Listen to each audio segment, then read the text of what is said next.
Assalamualaikum warahmatullahi wabarakatuh. Perkenalkan, nama saya Nelly Melia dengan NIM 220347 kelas R1 Manajemen semester 4. Video ini dibuat untuk memenuhi tugas UTS mata kuliah Manajemen Lintas Budaya yang diampu oleh Bapak Abdul Wahid Al-Fariji SEMM. Di sini saya akan menjelaskan materi tentang komitmen organisasi. Jadi, komitmen organisasi merupakan sebuah konsep yang menjelaskan kesetiaan dan dedikasi karyawan terhadap organisasi tempat mereka bekerja.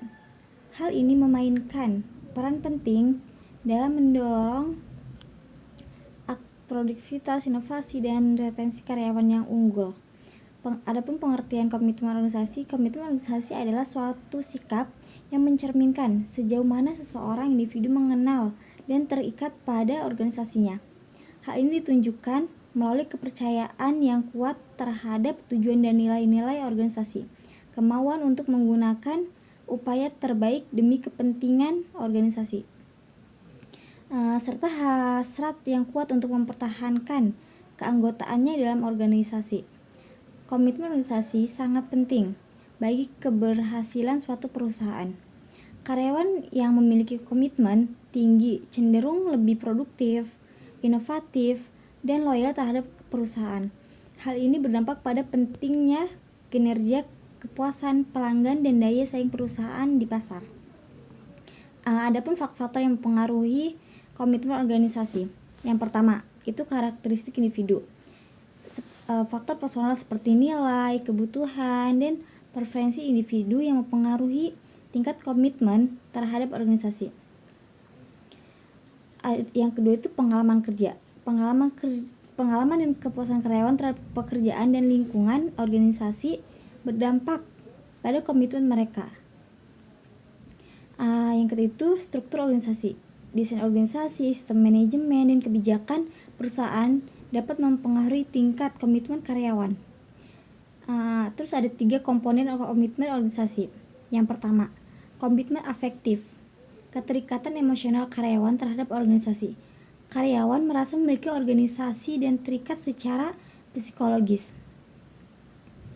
Yang kedua, komitmen kontinuan, kesadaran karyawan yang harus ditanggung jika meninggalkan organisasi. Karyawan yang tetap bertahan karena kebutuhan. Adapun yang ketiga yaitu komitmen normatif. Normatif ini yaitu perasaan kewajiban moral karyawan untuk tetap berada di organisasi. Karyawan merasa loyal dan kewajiban untuk tinggal di dalam perusahaan tersebut. Adapun indikator komitmen yang organisasi yang pertama, loyalitas. Karyawan memiliki rasa kesetiaan dan kebanggaan yang kuat terhadap organisasi tempat mereka bekerja. Terus ada yang kedua itu keterlibatan karyawan terlibat secara aktif dalam kegiatan organisasi dan memberikan upaya terbaik untuk kemajuan perusahaan. Terus ada juga identifikasi nilai karyawan yang meyakini dan mengadopsi nilai-nilai serta tujuan sebagai organisasi milik mereka sendiri. Yang keempat, bertahan. Karyawan berkomitmen untuk tetap bekerja di organisasi dalam jangka panjang dan enggan untuk meninggalkannya. Terus ada juga dampak komitmen organisasi terhadap kinerja karyawan. Karyawan dengan komitmen organisasi yang tinggi cenderung menunjukkan kerja yang lebih baik.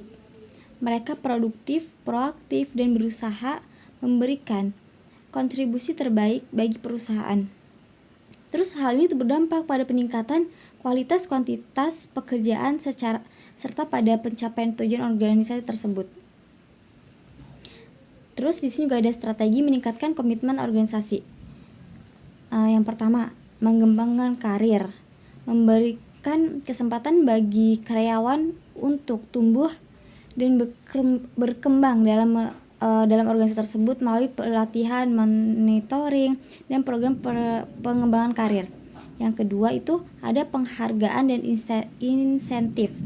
Jadi memberikan penghargaan ini dan insentif tersebut yang kompetitif untuk memotivasi karyawan untuk menunjukkan apresiasi atas kontribusi mereka. Terus ada juga yang ketiga itu budaya organisasi positif, membangun budaya. Jadi organisasi yang positif, kolaboratif, dan mendukung sehingga karyawan merasa dihargai dan nyaman bekerja. yang keempat itu ada keterlibatan karyawan.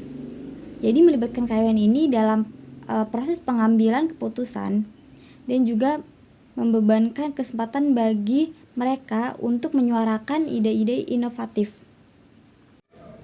Adapun studi kasus dalam materi ini. Contoh studi kasus komitmen organisasi yang berhasil seperti Samsung Electronics.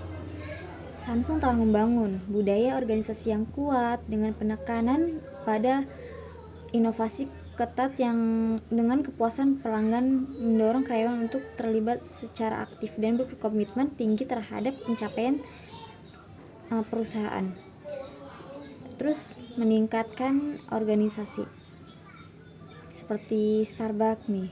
Starbucks dikenal dengan komitmen yang tinggi terhadap kualitas, layanan, dan pengembangan karyawan. Budaya perusahaan yang kuat dan fokus pada kesejahteraan karyawan telah menciptakan tingkat loyalitas yang luar biasa. Adapun dengan Google juga termasuk. Google adalah contoh perusahaan yang mampu membangun komitmen organisasi yang kuat melalui lingkungan kerja yang inovatif, fleksibel, dan mendukung karyawan. Google termotivasi untuk mencurahkan upaya terbaik mereka dalam mencapai tujuan perusahaan. Terus ada juga Apple. Apple dikenal dengan inovasi dan kualitas produk yang luar biasa. Hal ini didukung oleh komitmen tinggi karyawan yang bangga menjadi bagian dari organisasi dan bekerja dengan penuh untuk mewujudkan visi perusahaan. Adapun kesimpulan dan rekomendasi dari materi ini yaitu kesimpulannya, komitmen organisasi adalah kunci untuk keberhasilan suatu perusahaan. Karyawan yang berkomitmen tinggi akan lebih produktif, loyal, dan berkontribusi positif bagi organisasi. Terus ada pun manfaat komitmen organisasi. Manfaatnya itu komitmen organisasi yang kuat akan mendorong peningkatan kinerja, inovasi, dan daya saing perusahaan di pasar. Dampaknya terlihat pada profitabilitas dan berkelanjutan bisnis dalam jangka panjang. Terus faktor kuncinya nih. Faktor seperti pengembangan karir, penghargaan, budaya positif, dan keterlibatan karyawan memainkan peran penting dalam meningkatkan komitmen organisasi.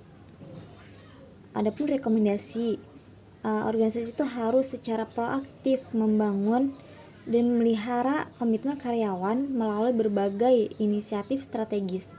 Hal ini akan menciptakan lingkungan kerja yang kondusif dan mempertahankan bakat-bakat terbaik.